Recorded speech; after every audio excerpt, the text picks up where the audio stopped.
Good morning students.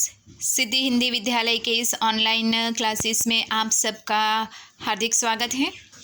अब यहाँ पे 12वीं वाले बच्चे, हमारा ये जो हिंदी भाषा के भीतर हमारा ये जो लेसन चल रहा है उसमें सबसे पहला हमारा ये काव्य है। ये काव्य सबसे पहला हमारा आत्मपरिचय है। आत्मपरिचय काव्य में करीबन हमने 3-3 करके हमने 6 पद देखे हैं। तो उसमें यहाँ पे हरिवंश राय बच्चन जी द्वारा रचित ये जो आत्मपरिचय काव्य है, इस काव्य में उन्होंने अपने जीवन में जो पीड़ा, दुख, वेदना है उसको व्यक्त किया है। लेकिन जीवन में ये जो पीड़ा और दुख है, ये पीड़ा और दुख के साथ साथ वो ज़्यादातर अपना जीवन स्नेह और प्रेम के साथ जीने में ज़्यादा विश्वास रखते हैं। उसके ऊपर ये काव्य उन्होंने लिखा है।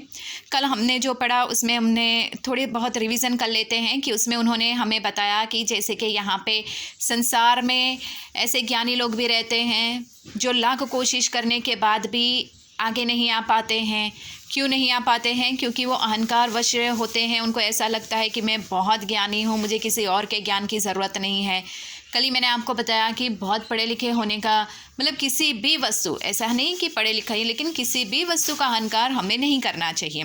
क्यों? क्योंकि हम किसी भी वस्तु का अहंकार करेंगे तो हमें जीवन की जो सच्चाई है ये हमें पता नहीं लगेगा।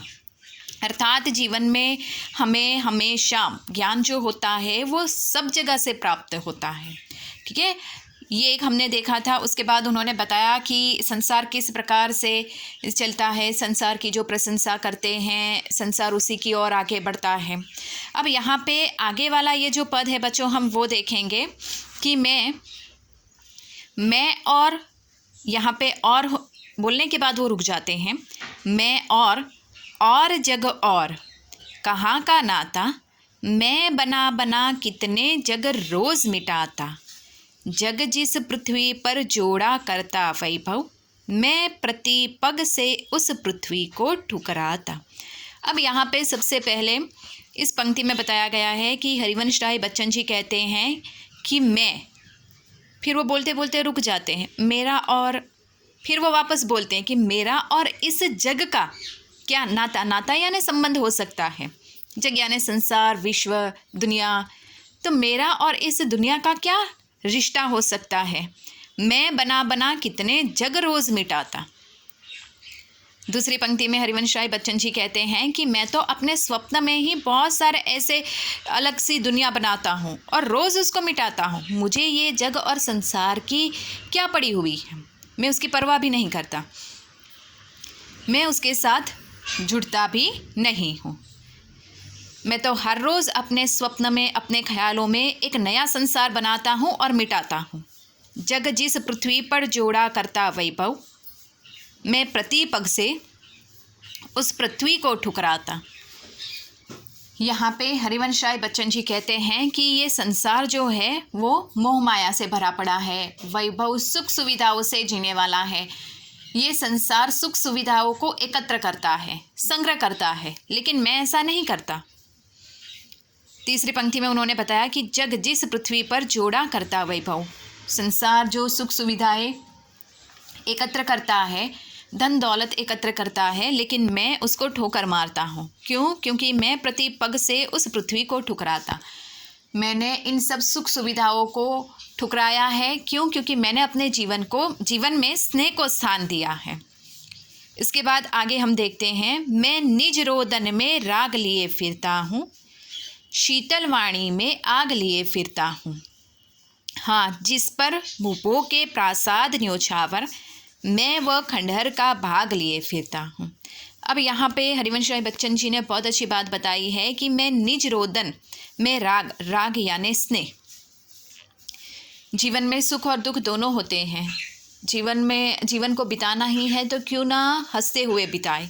उन्होंने बताया कि मेरे जीवन में दुख, पीड़ा, वेदना बहुत सारी है, मैं रोता रहता हूँ अपने जीवन में, लेकिन फिर भी मैंने अपने जीवन में स्नेह को पकड़ के रखा है। स्नेह के साथ, खुशियों के साथ मैं अपने जीवन को जीता हूँ। शीतल वाणी में आग लिए फिरता हूँ। वाणी बहुत सारी, हमारी ये जो भाषा होती है, हमारी ये जो वाणी है वो तरह तरह की होती है। जैसे कि कभी कभी होता है ना कि जैसे कि हम कुछ बोलते हैं, हमारी आवाज़ भी बहुत धीमी होती है, हमारे शब्द में भी, लेकिन शब्द का प्रभाव इतना होता है। शब्द जो होते हैं, ये शब्द कभी कभी आग की तरह काम करते हैं।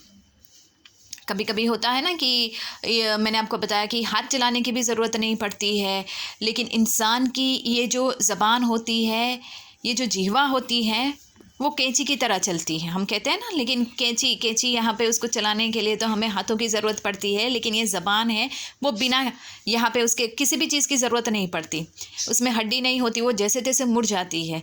और जब वो मुड़ती है तो वो हमारी प्रशंसा भी करवाती है, हमारा स्वभाव हम कैसे है उसका अच्छा रुख भी बदलती है। लेकिन वो जब मुड़ जाती है तो ये ज़बान कभी कभी उसमें से अपशब्द निकलते हैं, या ऐसी कोई वाणी, ऐसा कोई शब्द निकल जाता है तो वो हमें पिटवाती भी है।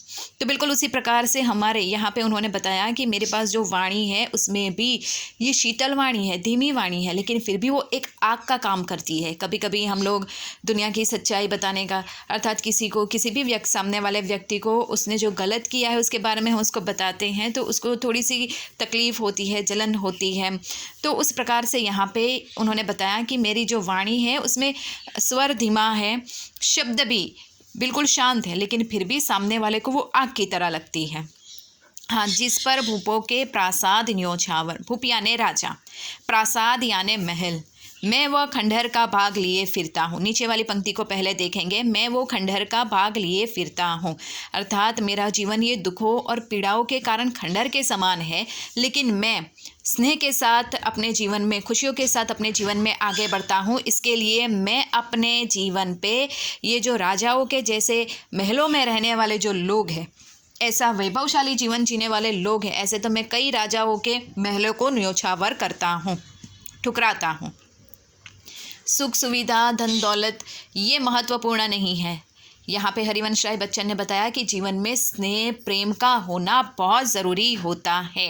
एक छत के नीचे रहते हैं, बहुत सारी सुख सुविधाएं हैं, धन दौलत है, गाड़ियाँ हैं, पैसा है, बंगला, सब कुछ है, लेकिन फिर भी एक छत के नीचे रहने वाले लोगों में अगर एक दूसरे के प्रति स्नेह नहीं है, प्रेम नहीं है, लगाव नहीं है, तो उस घर में मतलब शांति नहीं होती। बिल्कुल उसी प्रकार से उन्होंने बताया कि जीवन में शांति कब आती है, खुशियाँ कब आती है, जब लोग एक दूसरे को समझते हैं।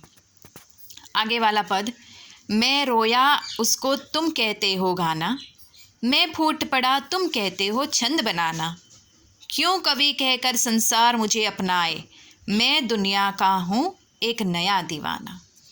यहाँ पे कवि ने बहुत अच्छी बात बताई है कि जैसे कि उन्होंने कहा कि मैं कवि हूँ, मैंने अपनी जीवन की वेदनाओं को शब्द के माध्यम से, ये कविता के आत्म परिचय के माध्यम से तुम्हारे सामने रखा, तो तुमने मेरे इस दर्द को गीत बना दिया, तुमने मेरी इस कविता को गीत बना दिया, मनोरंजन का एक साधन बना दिया मेरे जीवन कि अब जैसे कि यहाँ पे उदाहरण मैं आपको बताऊँ, जैसे कि कोई इंसान दुखी होता है, बेचारा दुख का मारा वो अपनी वेदनाओं को कहीं कह नहीं पाता है, वो हमारे ऊपर विश्वास करके हमें कुछ बताता है और हम उसके सामने तो उसकी ही बातें करते हैं कि हाँ चलो तुम दुखी इंसान हो, तुम्हें सहारे की ज़रूरत, मैं तुम्हारे साथ हूँ। फिर हम जाकर किसी तीसरे इंसान को उसकी बात करेंगे और उसके दुख का मजाक उड़ाएंगे। तो यहाँ पे हरिवंश राय बच्चन जी ने बिल्कुल वही कहा है कि मैंने अपने जीवन की तकलीफ़ तुम्हारे सामने रखी, तो तुमने मेरे कविता का एक मजाक बना के रख दिया, उसको एक गीत जैसा समझ लिया। मैं फूट पड़ा तुम कहते हो छंद बनाना, फूट पड़ना यानी ज़ोरों से रोना। मैंने अपनी तकलीफ़ और वेदनाओं को ज़ोर ज़ोर से चिल्ला चिल्ला के तुम्हारे सामने पेश की, तो तुमने उसका छंद बनाना कह दिया। अब यहाँ पे छंद यानी ये व्याकरण का एक हिस्सा है जिसको हम पढ़ेंगे, तो उसमें छंद के भी, उसमें भी गीत के भी छंद के बहुत सारे प्रकार होते हैं, कौन कौन से वो मैं आपको बताऊँगी। तो ये एक भाषा का, एक शब्द का माध्यम है, व्याकरण का एक अभिव्यक्ति का माध्यम है। तो वो कहते हैं कि मैंने यहाँ पे अपनी दुख वेदनाओं को तुम्हारे सामने व्यक्त किया और तुमने उसको छंद बनाना कह दिया। क्यों कवि कहकर संसार मुझे अपनाए, मैं दुनिया का हूँ एक नया दीवाना। हरिवंश राय बच्चन जी ने कहा है कि मुझे ये संसार क्यों एक कवि के रूप में देखना चाहती है, उन्होंने प्रश्नार्थ किया है, लेकिन मुझे कवि नहीं बनना है, मैं तो सिर्फ यहाँ पे इस संसार में आप लोगों के सामने अपनी दुख और पीड़ा को व्यक्त कर रहा हूँ।